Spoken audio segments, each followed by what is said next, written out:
Did she initiate the divorce? Yes. Okay, because this is quite a big thing that comes up quite a lot. Yeah, A lot but of things that we was see now. that was more of an. Right. Now, as far as he was gone, Mm. now I became the man of the house, which I shouldn't have to be, Yeah. and And how old were you? oh 13, 14. Okay. And when it It's quite came young. time to me to go ahead and live my own life, Yeah. I couldn't. Okay. Why did you say you couldn't? Well, she had her stuff that she had to do, Mm-hmm. and then I had to take care of my brother. I got to take care of the house. I got to clean the house. I got to mow the lawn. I got to do all the stuff for the house. And when it was time for me to be a teenager and grow and become what I wanted to do, I couldn't do it.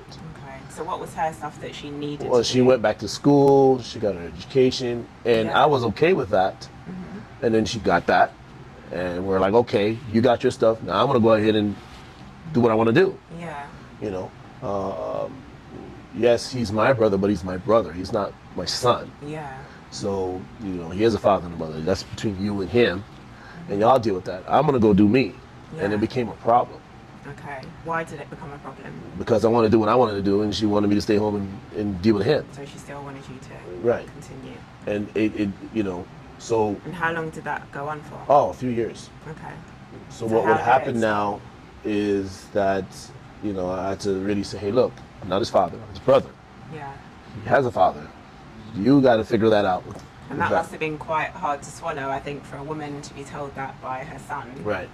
You I'm a know, grown man. I think I was probably 19 or 20 then. yeah. And in our culture, I think that would be deemed as quite rude if you speak up and say something like that. Well, the thing was, it got to the point where, and this is where, my father Yeah. had to fly down, and get involved with that because it was a Yeah. problem. Hmm. And said, hey, listen, he is his own man. See, Yeah. again, we're back to male role models. Yeah. What if my father wasn't there to step in and say, okay, he's a grown man. He's doing what he's going to do what he's going to do. Yeah. You know, Then it could have gone a it lot could have gone a differently. lot differently. But he had to come in and say, okay, you guys, my mother and I weren't getting along. And he came down and said, look, this is what it is. And a Yeah. lot of single women, they have that older son and they put all this responsibility on him Yeah. when it shouldn't be. Hmm. And yes, I know the importance of sacrifices for her to get her education and get a better job and whatever. Yeah. That's Because you want fine. to do that for And her boys. that's fine. And I was there for that.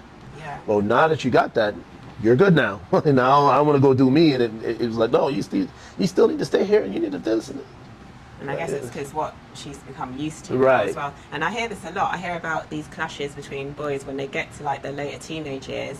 And although they love their mum, I mean, they adore their mother, but they get into these clashes and then usually it ends up with the mum saying, right, get out of my house then Right, if you're not or- following the rules. right. And then it just kind of breaks things up. And then, now they're kind of gone out into the street and it's like, okay, well, my mum's not here for me now, dad's not here or whatever. Right. And then you're just kind of on your own, doing your own thing, trying to work it out. Yeah. And that can cause a lot of problems as well. Because Yeah. now it's like, okay, well, no one cares. It's not my mom's. It's not my mom's fault. It's just what it is. Yeah. Sometimes it just falls into that, and she has no one else to turn to but her son, her grown son, who knows how to do everything. I know how to fix stuff in the house. Yeah. If there's a problem, I know how to fix it. If she has a car problem, I know how to fix it. Oh, the HOA has a problem, I know how to fix it. Even now, even to this day, Yeah. I'm 46 years old. I live on my own. I have my own house, my own family, my own stuff. And I still get, hey, can you come and fix this? Can you? And I'm like, my brother, who's 30 something years old, Yeah. lives in the house, and she don't call him for nothing. She calls me. Yeah. Why do you think that is? I have no idea. Because you know how to do it all. Because I know how to do it all. I've been doing it all. And I had to stop and say, no, he lives there. Yeah. You need to have him do it. Mm-hmm. And it took a long time. I have my own family, my own problems, my own business, all that stuff. Yeah. Can't do that anymore.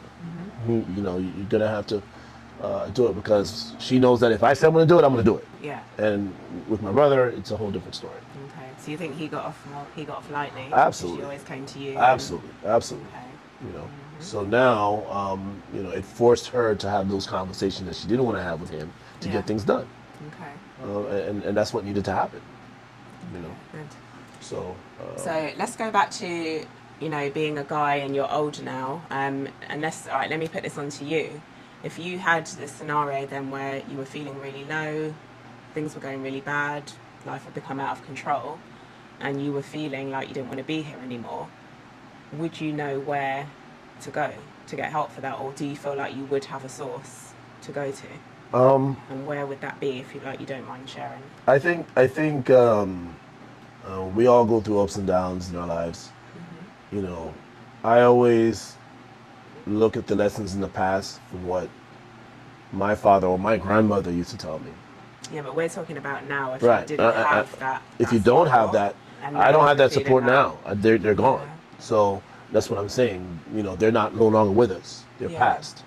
So I look back into the lessons they told me in the past and gain strength from that to Okay. continue for me to move on. Now, if you never had that, which you're probably alluding to, then you know, I would probably, if you have any mentors or anybody that you looked up to, you could reach out to them. That's what I would do. And The thing is, it's like, how do you reach out? Because I guess, if you haven't been in this scenario, when people are in those feelings, they're not thinking straight, and a lot of the time it's said that they are happy because they know they're going to go.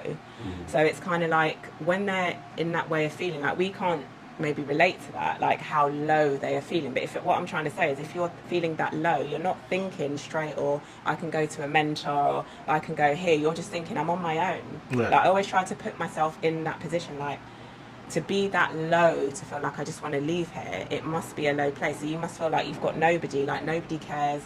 If I go to them, they're not going to be able to help, or they're not going to understand me. I think it's about people knowing how to help other people as well. So what I'm trying to say is, if you're in that place, you don't always feel like the support's there. And if you're thinking of taking your life, you definitely don't feel like the support's there. So a lot of the time, you don't have anyone to go to. If you do have friends, you don't know how to approach them. So as a man, like, I can't think from a man's point of view. I can talk about that and that scenario of feeling like that. But if you're a man, we're like, where would you go? Like, how would you feel? Where would you, where would you go first if you're feeling like that? Because you're not thinking, I can just go to a mentor. Like, how are you going to approach him? What do you say? Because when a man's coming up to you, you're like, yeah, bro, you're doing your handshake and whatever, and this is your tough guy friend, and all of a sudden now he's not that guy. He's coming to you like, I don't know what to do. Like. I think more men need to reach out to other men that they know and they're comfortable with. When a friend of mine reached out to me and said, hey, I'm going through this and going through that, and it shocked me. He just came out and just said it. Yeah, which must have been really, really difficult for him. Right, and it was a very delicate subject. Yeah. And he just saw it, and I was like, oh wow. And imagine if he didn't reach out to you that day, like it could have gone differently. Right. So I'm just kind of like, So, but things like that happen, and But are men open to this? Absolutely. He reached out to you, and you were open to it, and. I think most men are open to it. Okay. I think most men are open to it. I think, but definitely there need to be a safe space for men. Yeah. I don't think there's enough safe space for men at all when it comes to talking about their problems. But is that amongst their friends, and are guys showing that? Because there could be a group of guys all going through the same thing, but if they're not showing each other, yeah, you can come and talk to me, then how do you know as a guy? How do you know? Yeah, I don't know. I don't know why that person chose me to tell me and ask me for advice or whatever the case it is. I don't know. But that's got to be something to do with you and how you are and right. how you carry yourself. So, but I don't know. I would just, I'm just being me. So yeah. He is, and that's what I was saying earlier. I am probably the older one. Yeah. So that's probably what he'd say. Okay, he's older. He has kids. He's been married a long time. Let me talk to him. Has he been through this? Has he been through that? And you're quite well rounded. Right. And, so that made it easy for him to come. And that's all there's to it. I think there's mentors out there. I would say find a mentor. Yeah, but who's a mentor? Like what is a mentor then? A mentor is a person that you that's willing to help you grow, that wants the best for you, that's going to look out for you, that's going to give you sane advice. So would that be in a friend? It could be a friend, or it could be. When you say mentor, I think of someone. When I've thought of mentors in the past, it's usually someone you're paying for a service. So that's what I'm trying to clarify. Like what? No. What you for example, we'll give you an example. The person I work with to build my houses is my mentor. Okay. So someone you've already got a friendship with. Well, he wasn't. It was a business relationship. Okay. And the more that we spent time together, I noticed he was basically an older version of myself. Okay. You know, he did the same things I did when I was younger. He was in the same business as I was when I was younger. He had the same mindset I had when I was younger, and has been through a lot and understood a lot of things. Okay. And he became a mentor through that. Right. Okay. You know, now do I go to him all my personal problems? No, but as a mentor, he was there and guided with certain things that I wanted to do. Yeah. I was able to sit down and say, okay, this is what I want to do. Okay, this is how we do it. He's a lot older than I am, so it's just more of a guidance thing, you know. Okay. So what if, let's say, you know, are we saying that a mentor always has to be an older person then? It doesn't have to be. I would want it to be an older person that's more experienced and kind of knows more, has lived life. It doesn't have to be. But again, like, what if an older person wasn't available? Then, you know, can you go to your boys? And I'm asking you, like, if you look at let's say your boys group in your chat, would you feel personally like there's anyone in that chat that you could go to if you were really, really, really feeling low